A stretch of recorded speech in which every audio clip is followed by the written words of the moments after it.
Now, the reason I'm doing this is very simple. This works only with Apple products now. So I can't project my screen to here to get something to project on here. So we'll have to use this. And I've been over to help desk for my final time. So we'll use that and so you'll be able to see the screen. Well, hi, hey, hello. What's up? And so let me go over to, if you have, you just click on the link to join the meeting and you'll be in here, okay? We have to do it like that. I'm not sure when this, if ever, will be resolved, but I have a new Dell they gave me, and the new Dell cannot sync up with the old Dell or with the wireless supposed router.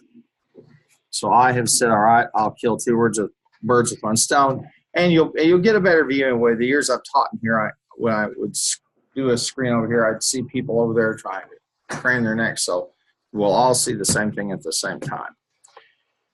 All righty. We go over to the Canvas.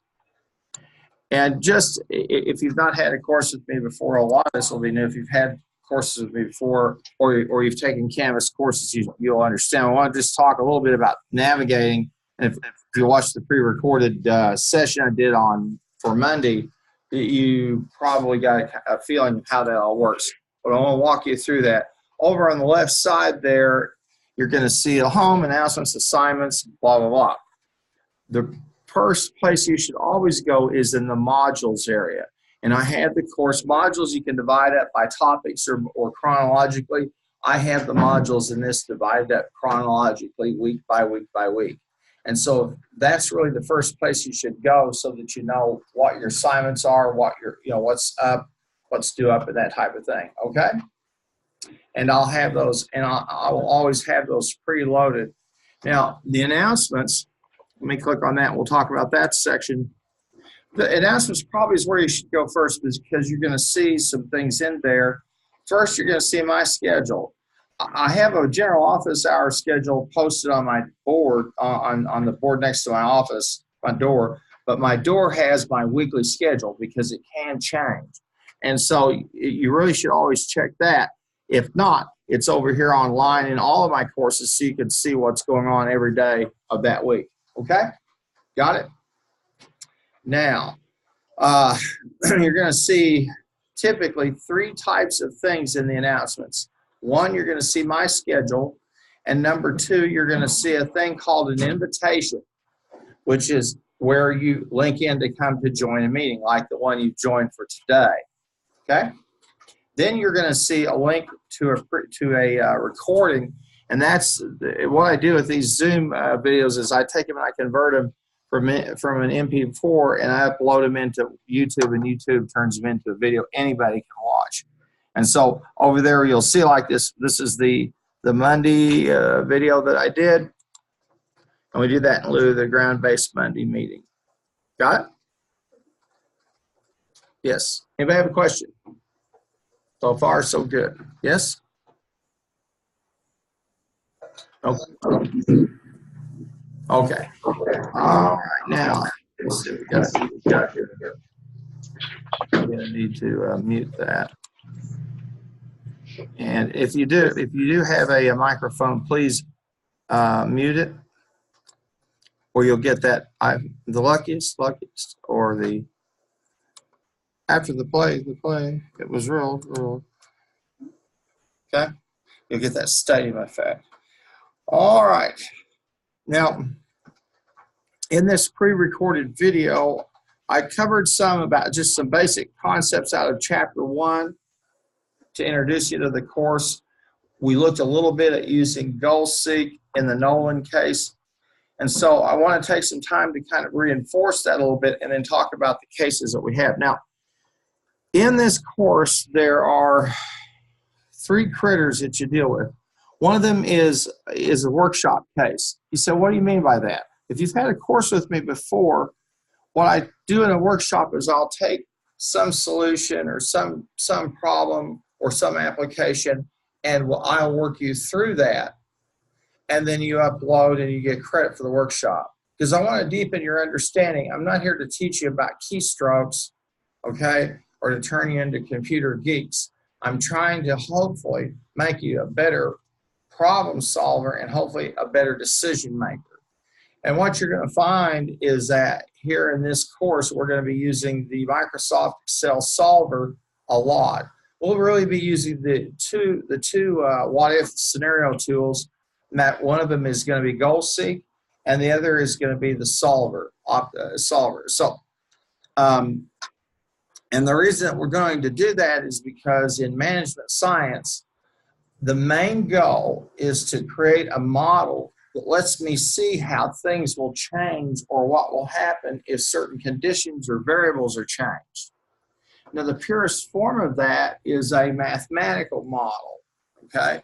And in the text in chapter 1 there, they talked about iconic models, etc., and then a mathematical model. And that's where they begin to walk you through an objective function subject to certain constraints, all right? That's the most powerful type of model because it, with our ability to generate random numbers, we can simulate reality in the sense of running through random trials with never building something or never starting a company or anything of that sort. I really understood the power of this when a long time ago I worked in mergers and acquisitions, and I was a cash flow analyst. And what our job as part of a team, and what we had to do is to say, okay, if this company takes over this company, will they generate enough cash to pay the money that somebody leveraged with them to make the acquisition? Or if they just simply took their own funds, will it pay off enough? Will the cash flow, the free cash flows, pay for the deal? Or if two firms merge together. In those transactions, there's usually somebody who gets a sweetheart deal. The one who's acquired, usually somebody buys their stock at a higher price. If it's a merger, typically they'll swap stocks, and the people who had a lower price stock will get a higher price stock, or they'll do a combined stock offering or something of that nature.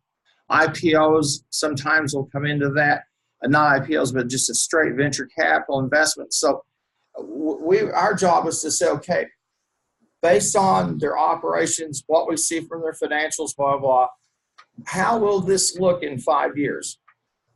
Now, we know through experience it through the literature that about 8% of all mergers and acquisitions die because of cultural differences. You've got different people at different companies. And as you go out and you interview, you're going to discover that when you interview with somebody, your gut will tell you whether they're going to call you back or not. You'll just have a sense of it. You either fit or you don't. And I don't care what personnel or HR people will tell you. The worst thing that we do is selection in terms of personnel, because we tend to select people who are like us. Google has people that are like people at Google. Same thing at Facebook. And they hire people who have similar skills, interests, outlooks, etc. That's just how it is. Because birds of a feather flock together. So when you have those kinds of situations, you try to meld two cultures together, it isn't going to work. It can become highly problematic.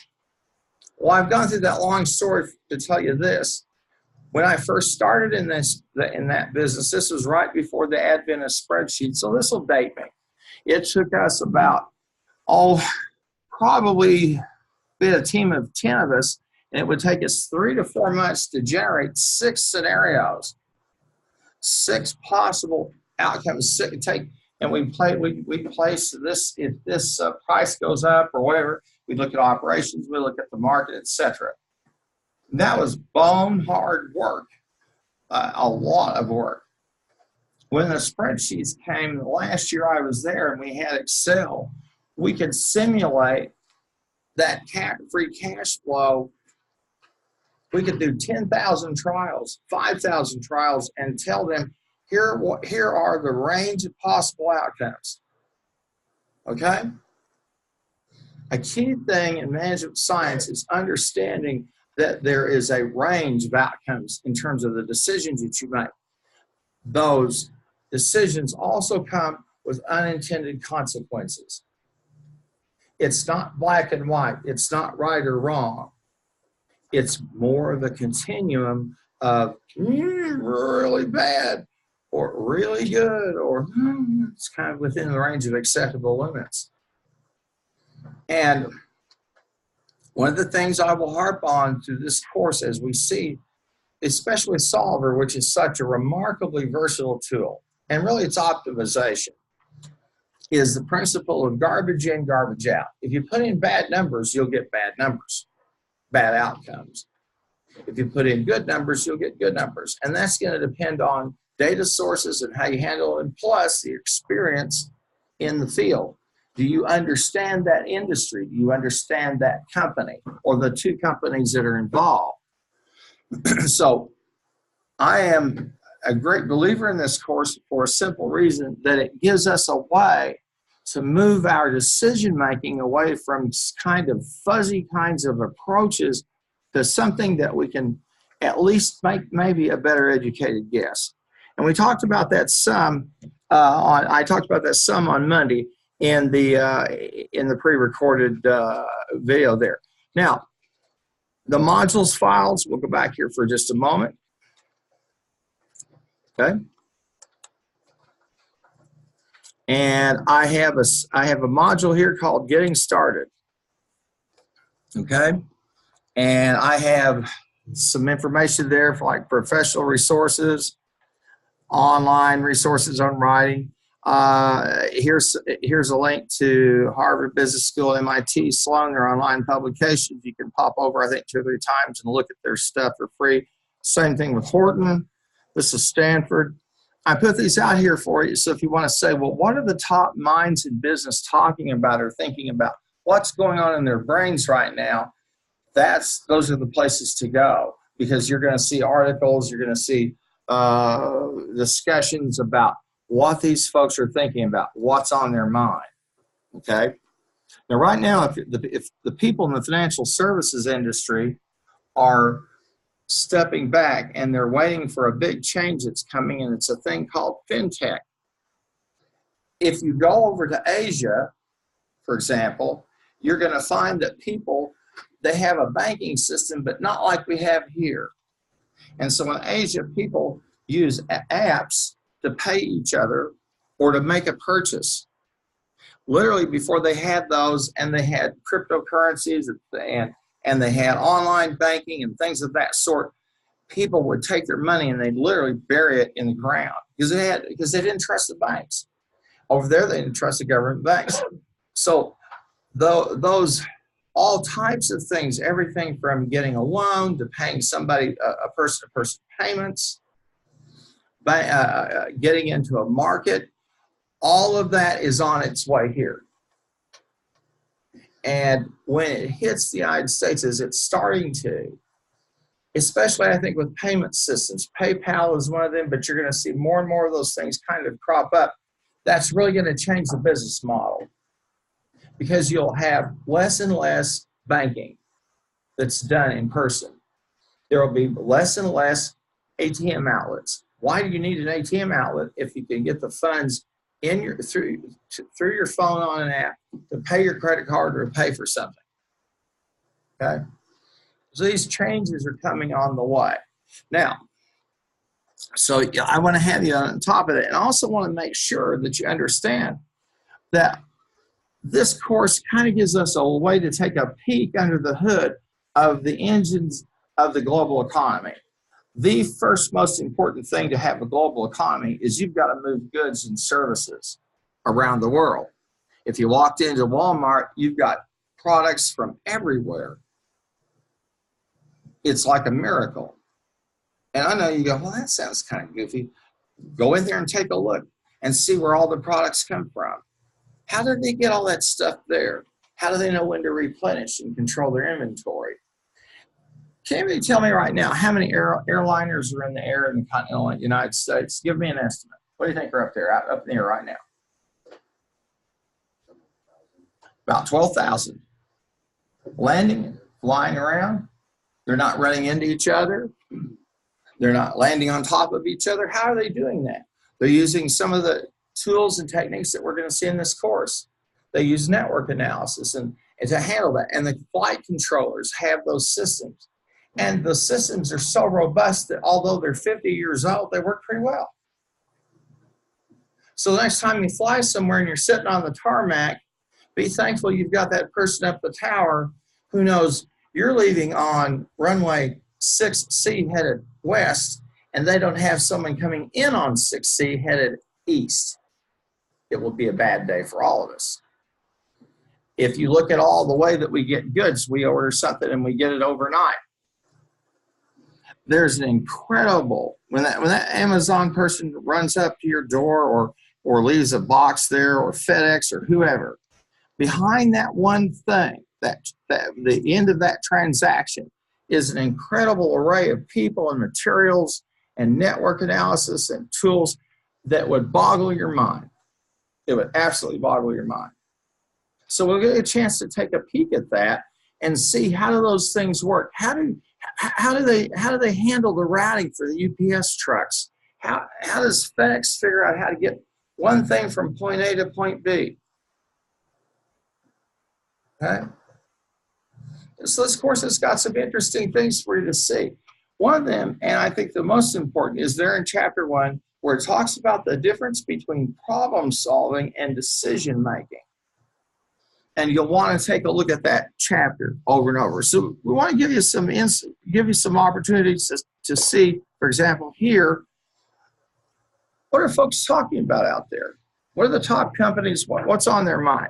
I have some links also to Informs. That's another group that works in operations management or operations research. The Christian Business Faculty Association. I know it's an oxymoron. Here's the Code of Ethics. Here is the syllabus and the syllabus attachment. I talked some about virtual days in this course, and then some more information about the course, late assignment, exams, etc. Okay. Now I also have the chapters 17 through 21 of the textbook for the course, and the main textbook for it is the Introduction to Science.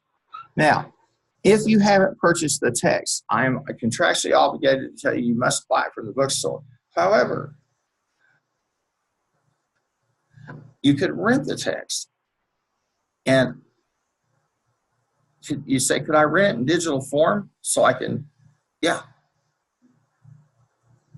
And every textbook I can possibly get now that I can get into a digital form, I use an application. It's called Vital Source, and it has, I think, except for all the texts I have, except for maybe 2. They're much, you don't lug them around, you can't lose them. If you rent it, you pay for it, you use it, and you go. $25, $30, better than $450 chunked out, and then you are afraid if you breathe on it, the people at the bookstore go, well, we can give you $12. I'm just speaking hypothetically. All right. So let's go back over here for a moment and take a look. That's one of the texts. There's another text in here, and that's the Foreman text, the Data Smart. We're going to get a chance to take a look at some of the advanced things that are going on out there in terms of what people call big data. Okay? And we're going to see this guy's brilliant. He takes Excel, pretty simple tool, and we're going to build a little model that will let us determine if a tweet is about a product or it's not, or an email. I think he's still there. He was the CIO at MailChimp. MailChimp is a company that provides mail services to firms so that you don't waste a lot of time fishing through all this stuff you don't want to see, or you don't get spammed. And if you use the OB email, which you should be doing, you'll notice we get spammed about 3 times a week. Have you noticed that? Why would that be? It's simple. Every identity thief in Eastern Europe and the United States and Asia looks at you and they salivate because you're young and you have just enough history for them to build upon. They love college students. People like me, I have too much credit history, okay? And I don't have enough money for them to bother with. But you have an identity, you have maybe a little credit history, you are gold. And you could go out into some of those black markets and you can buy 25,000 names for how much ever they'll sell them. There are those places out there like Silk Road and so forth, where people peddle that. So we're a magnet for those people, and they're always trying to break into our system.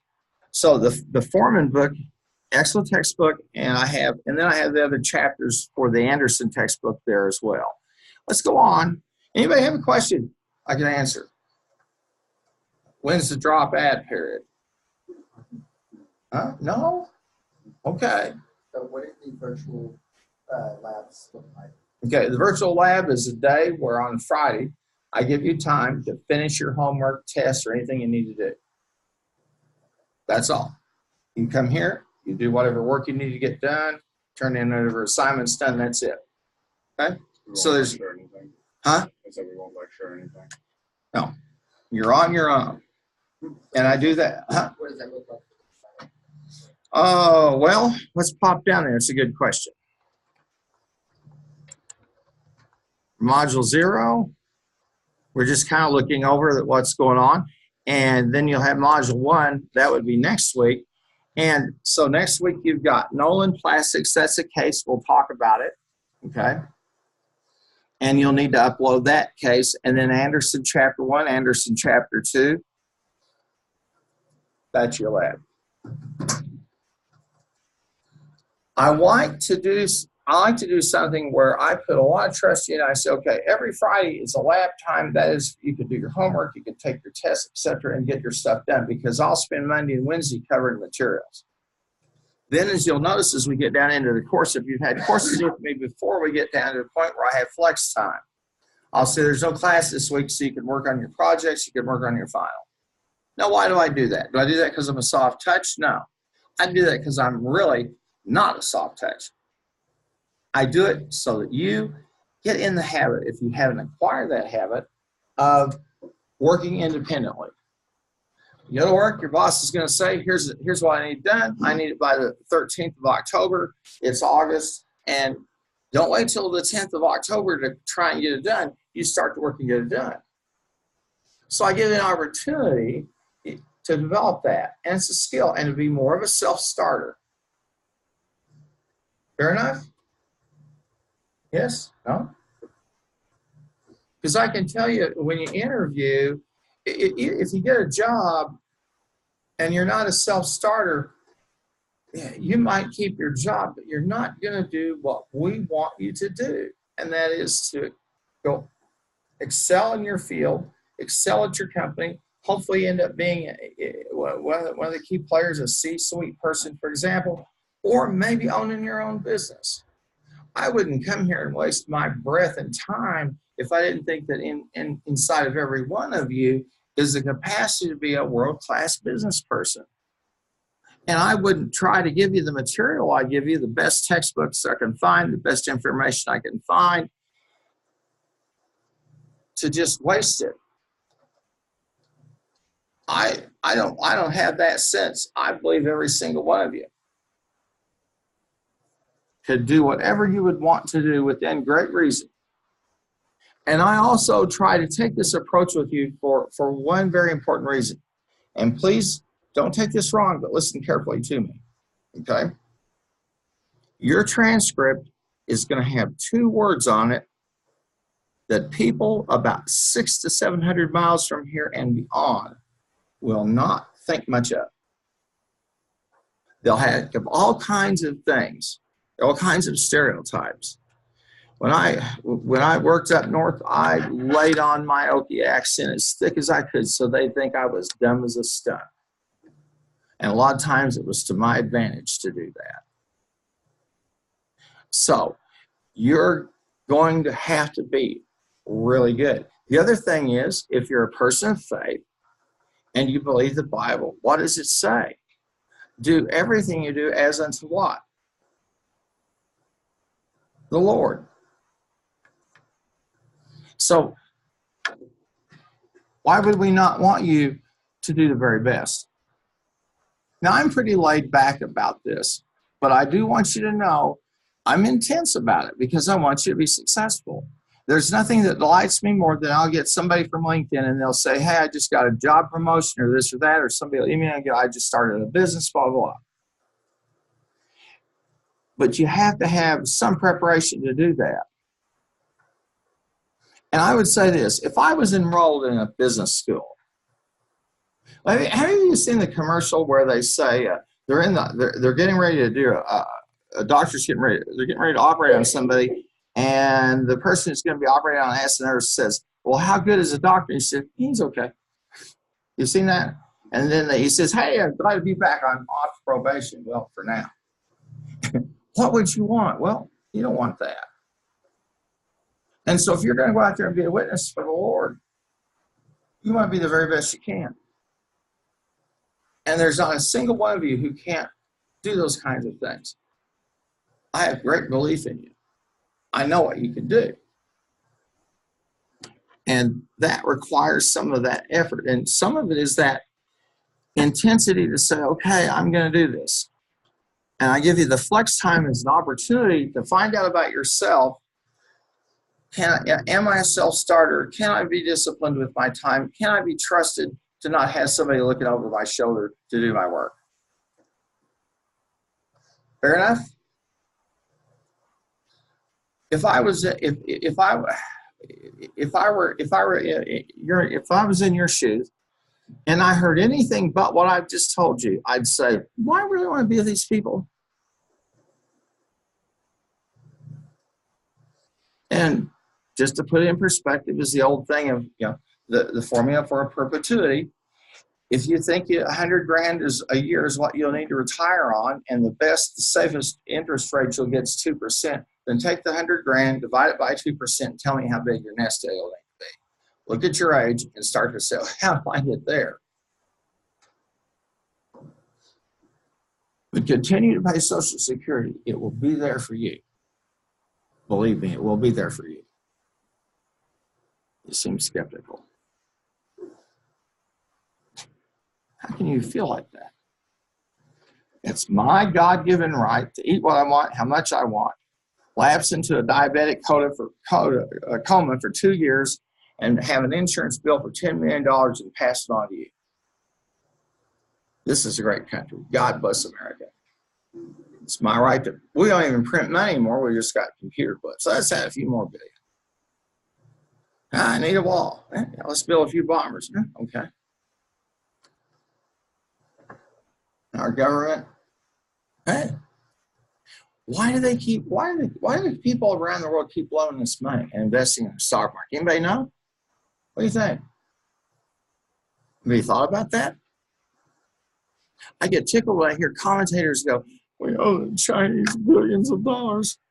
And someone in the White House or somewhere down in the Pentagon or the CIA is saying, yeah, let them come get it. Ain't going to happen. Not in this lifetime. Well, that all be said. Take a look here. We've got Nolan Plastics, for example. That's going to be due on the 8th. And then you have a couple of exams. And then I have some extra resources for you.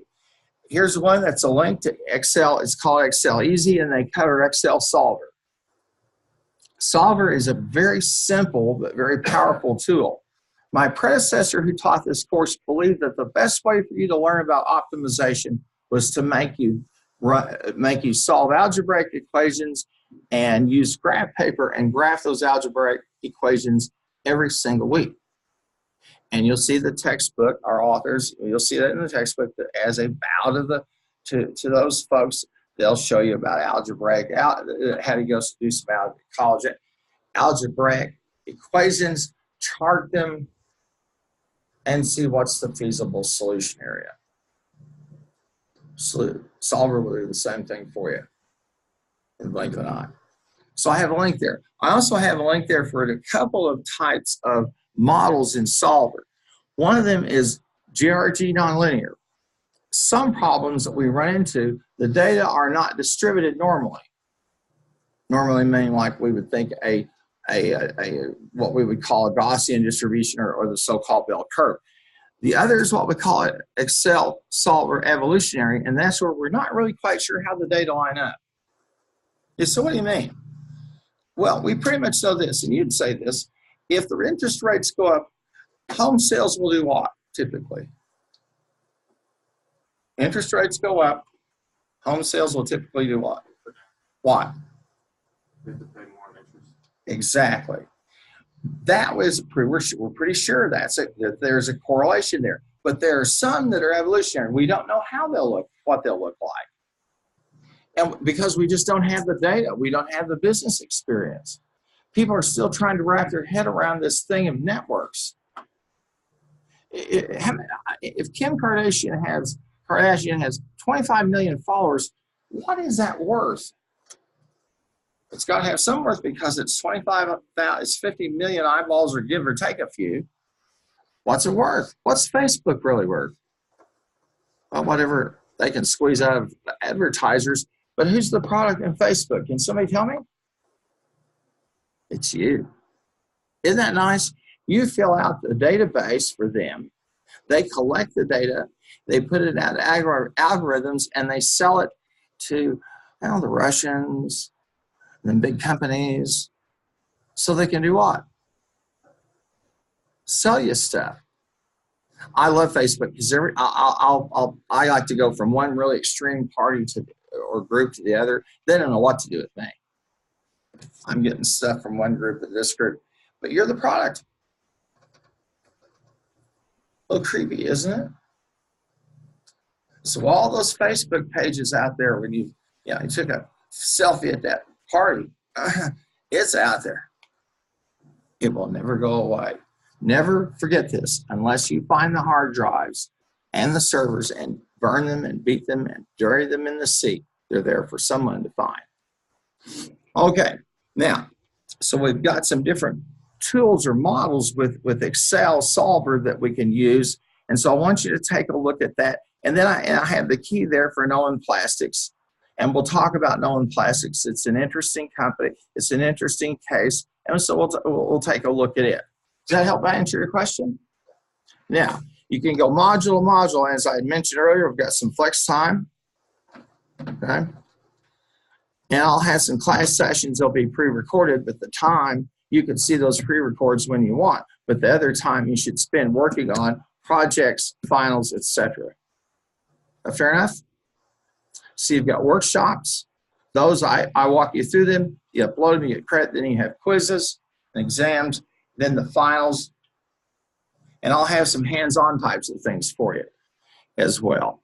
Okay, let's take a look here. And I think anybody have a question about how the thing is organized?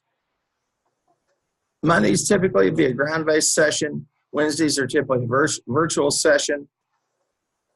Now, I would like you to be here Mondays. I would really like to have you here so we can kind of see each other eyeball to eyeball and all that business. The other is, it's just simply, I'm trying to see if we get how this works in terms of if I have you be here for a certain amount of time, or how I could divide that time up hybrid, ground-based versus virtual. Okay, so I'm kind of using you like guinea pigs, but you won't get harmed. I can guarantee you that. Now, the virtual days are days where I'll be doing a live stream. Okay. You said, what if I can't make it Monday? Something happens. I'm an athlete. I travel. Yes. And I make a recording. And you say, okay, well, how do I get attendance? Attendance is this. Let's say you couldn't be here today. All right. Your team went somewhere or whatever. As long as you log in to Canvas and you see the recording and look at the recording by noon the next day, you're good. Fair enough? I've got this design so if you're an athlete or you're working or whatever, you have some conveniences here that you wouldn't have. And so I want to make sure that you understand that. And I've put this together based upon what I've heard students complain and carp at me for years. Why can't it is good enough? Now, all the exams, open book, open note, they're open right now. You can work, so you can work ahead if you choose to do that, etc. Okay? Yes? Any questions?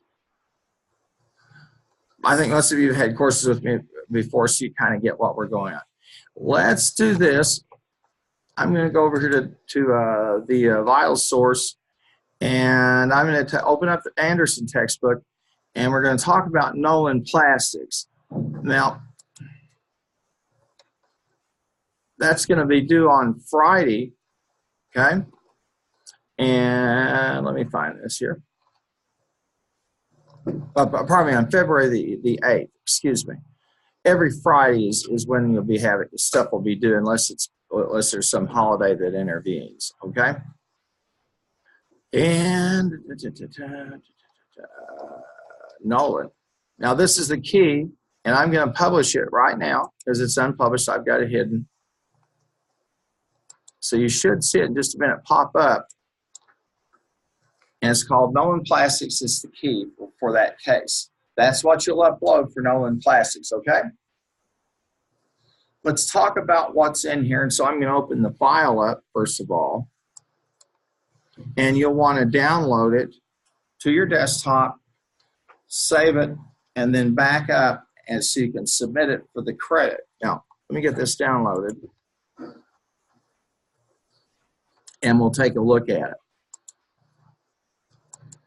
What we're going to do with Nolan is we're going to play around a little bit with some assumptions, and we're going to walk through that thing of looking at some scenarios. And here's the Nolan key. With me so far? Said you wanted to upload that. Yeah, because that's the one that you'll upload for the workshop credit.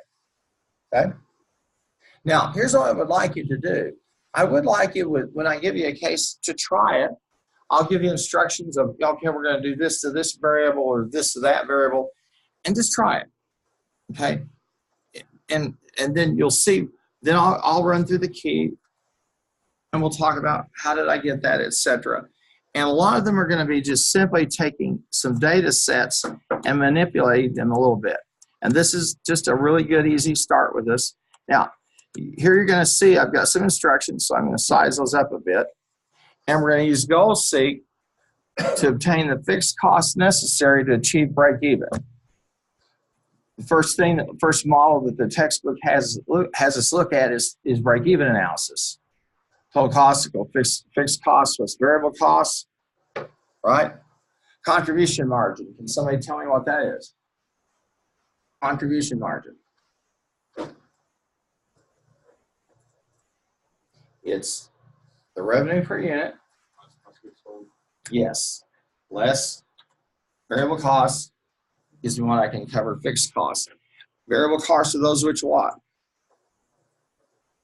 They change based on the level of business activity. Contribution margin. Can I cover my fixed costs? Well, we're going to use the goal seek to obtain the fixed costs necessary to achieve break even. And as I tell you there, we know we're going to produce 800 units at 12 bucks a pop. Now, let's talk about over on the toolbar area. And if you want to get over there, you're going to click data. And you should have the data analysis tool pack and solver. If you don't, you're going to need to add them into that machine. Okay? You have Excel open. Here's what you'll need to do. Yes, come in. Click File, and then click Options. Okay? And when you click the options, then click Add-ins. And you'll see those that are active in the top and those that are inactive. If Solver or the Data Analysis Tool Pack are inactive, then you want to click them and make them active. Got it? Okay. Don't forget now, in order to have the Excel on there, you have to go in and use the VMware. Remember that? I think that cloud-based thing that they've got. You remember what it's called? Is it VMware? I think that's it. But you'll have to go in there and log in and use your the login is going to be your chair number or desk number. Everybody How many of you are able have Excel? Okay. And you just have to log in. It's there on that cloud. Did you get it? Yeah. There, and it's going to ask you to log in and use your computer number or desk number. So you'll need to add in solver, and you'll need to add in the data analysis tool pack. Okay. And once you have that, once you've clicked OK, and they're in there, then you'll see them in the toolbar.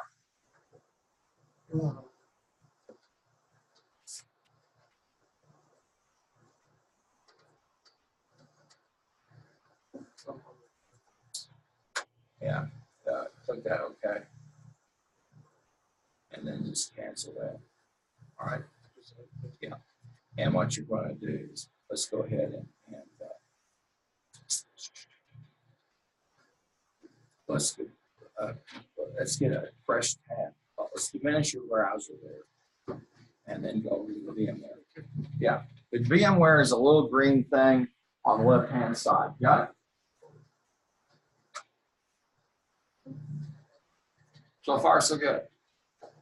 That's why I wanted us to meet today at Ground Basic to kind of work through this. If you have your own machine, if you have your own computer at home, or you brought your own machine, you shouldn't have any trouble. Now, I would say this: if you have an Apple, it's not going to work because Apple doesn't. Even if you have Office for Apple, it won't work on Apple, on a Mac.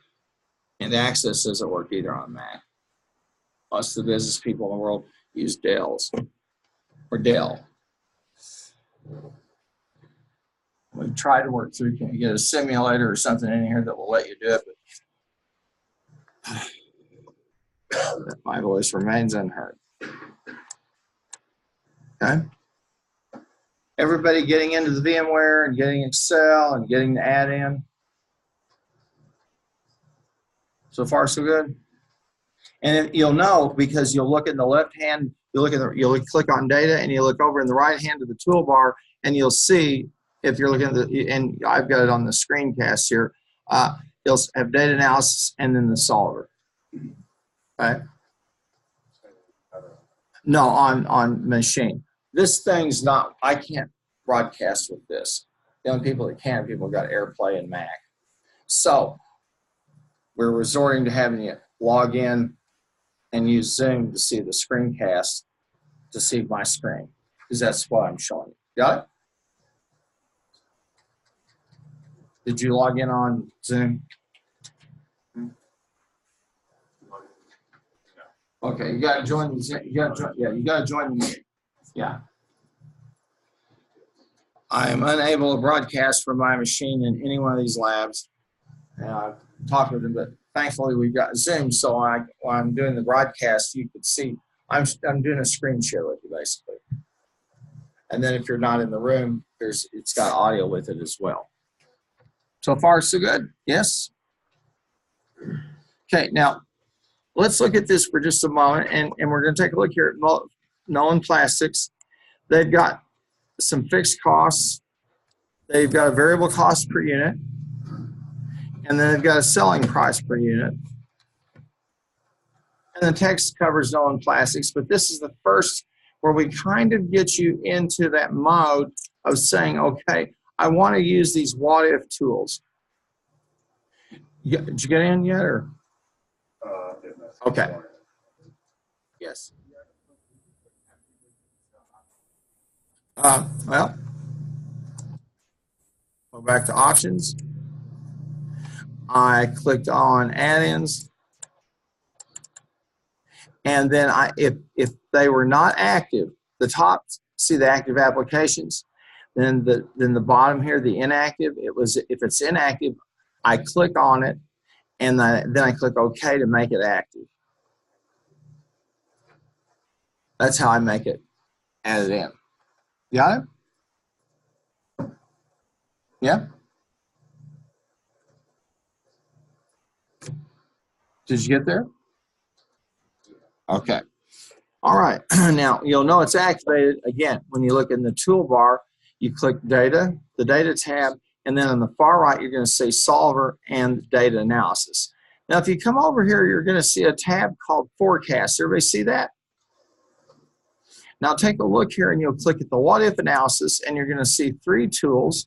One is the scenario manager, which we used back in BISS 1123 if you took it with me. Scenario manager is where I take several variables and I change them and I create different scenarios. And I see what are the differences in the outcome.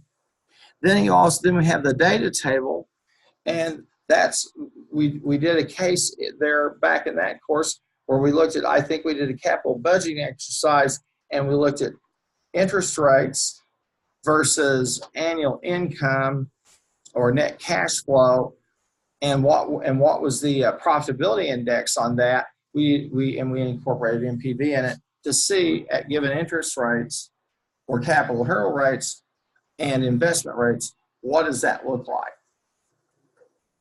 But their Goal Seek is a pretty simple little tool. Okay. Now, here's what I'm going to do. I'm going to click on Goal Seek, and you'll see Set Cell. That's the target cell. Okay, and we want to use Goal Seek to obtain the fixed costs necessary to achieve break even. Okay, so my target cell is going to be here at B18. Now, if it's break even, I want it to be 0, where costs and revenues balance out. So far, so good? Okay. Now, I'm going to put the 0 there, and I want to do that by changing, and we were going to change the fixed cost. So I'm going to click here, and I'm going to change that fixed cost cell, and then I click OK. And we got our answer there with 8,000. Now I'm going to use that again, and I'm going to do a second analysis, and we're going to say I'm going to set cell B18, okay? And I want it, instead of a break even, I want to have a profit. And I want to have, let's call it $1,000 profit, okay? So let's put 1,000 in there. And I'm going to say what fixed cost is necessary or do I need to achieve to do that? So the changing cell is going to be the fixed cost. So before we'll take a look. The first cell is B18. That's the total profit. And I want to make 1,000, and then that's the value. The value is 1,000. Got it? Target. What do I want? Then, by changing what? I could do the variable cost per unit. I could do the selling price per unit. I'm interested in the fixed costs. Why? Why would I be thinking so much about the fixed costs? What do you think? Yes? No? Yes? Why would I be concerned about the fixed costs? Okay, yes. Fixed costs, as you know, are those things I pay for, like machinery, equipment, etc. If I'm doing a capital project, if you took finance and you remember about doing capital budgeting, fixed costs are typically what we'll call sunk costs. I build it and I hope they come. I build an airliner that seats 900 people with all kinds of amenities, and I hope people will pay $2,000 to fly on it, or $5,000. I build a new Home Depot. I'm Home Depot and I'm building a new location. And before I've ever opened the thing up and generated one dime of revenue, I've sunk a lot of money in that place. So we're concerned about fixed costs. Those are the costs I got to cover. So we're going to obsess on them a little bit. I want to make it. So what does that have to be for me to make $1,000? I've set the cell B18. The value is 1,000. That's my target. And then I'm going to change the cell B3, which are the fixed costs. So we'll click OK. And let's see what we got. And so for me to make $1,000 profit, I have to do what? Bring the fixed cost down to $7,000. You see that? You say, so could I do this over and over and over and look at all the configurations? Exactly. That's why we have these tools. It's called a what-if analysis. What if this happens? What if that happens? Can I change my fixed costs? Would it be possible in this 7,000 or 8,000 I've got allocated there, I could maybe get some price breaks? I could play around with changing the selling price. Got it? So this is just, GoalSeek itself is just a very simple but quite powerful tool. And it's a mathematical model. And the mathematical models are the most robust, and those are, in the end, are probably going to give us the best bang for our buck, because if I wanted to, I could generate using a random number. I could use the rand function in Excel to generate 1,000 trials on my fixed costs. I could use the rand between to do that, and then get a summary statistic or a piece of or a summary statistic, maybe a median, a mean from 1,000 trials, and put that in, and then see what it looks like. I could run 10,000 trials. It's just a matter of how many times I want to use the function. Then I'm getting some insights about what's out there in reality.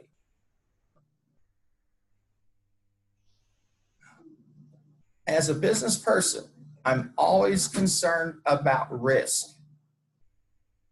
Risk is uncertainty of outcomes, and it's my enemy. And it's always lurking. So we use these tools to try to mitigate our risk. And so this very first with this stolen plastics, we just use a simple little tool to GoalSeek using this total cost. Now, I'll show you the break-even volume. I'll close that for a second. There's a tab on that.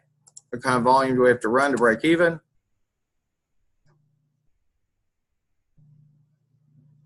And the profit goal. And notice something. We see a pattern. What happens every time total profit goes up?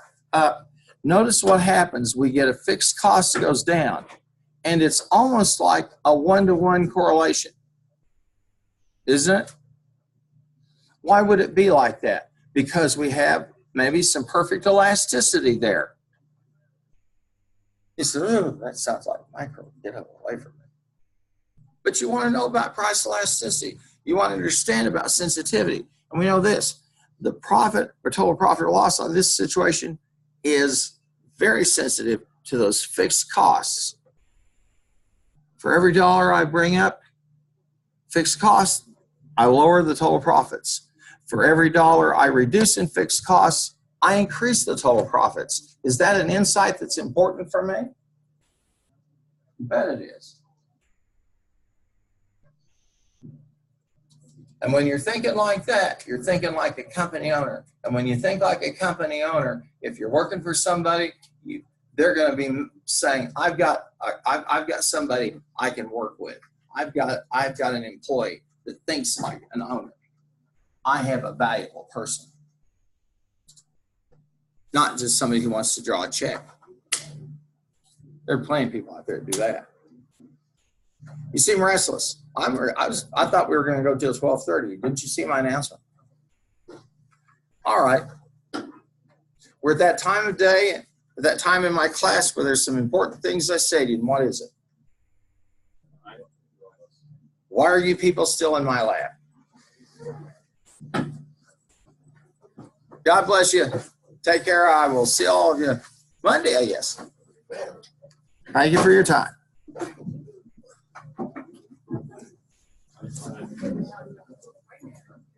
Mom, we went 2 minutes over. Woo.